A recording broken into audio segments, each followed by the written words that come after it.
எல்லா variety available இருக்குது. நீங்கள் பார்த்து எடுத்துக்கலாம். எந்த மாதிரி சாரி வேணும்னா உங்களுக்கு கொடுத்தாங்க.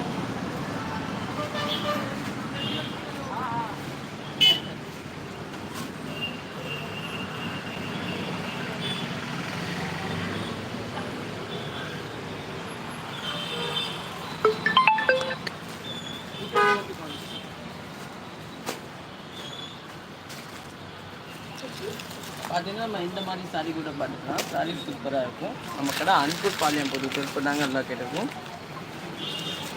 இதை பார்த்தீங்கன்னா சாப்பா ட்ரெஸ்ஸை நல்லா டிஃப்ரெண்ட்டாக சாப்பா ட்ரெஸ்ஸை நல்லா சாஃப்டாக இருக்கும். பல்லு பொசிஷன் பார்த்தீங்கன்னா இதுதான் நீட்டாக இருக்கு. ப்ளவுஸ் பார்த்தீங்கன்னா இதே மாதிரி ப்ளெயினாக கொடுத்துருப்பாங்க. கொஞ்சம் நீட்டாக இருக்கும் இந்த சாரி. கடையில் வந்து எல்லா வெரைட்டி அவைலபிள் இருக்கும். நீங்கள் பார்த்து எடுத்துக்கலாம். விற்காம பண்ணிக்கலாம்.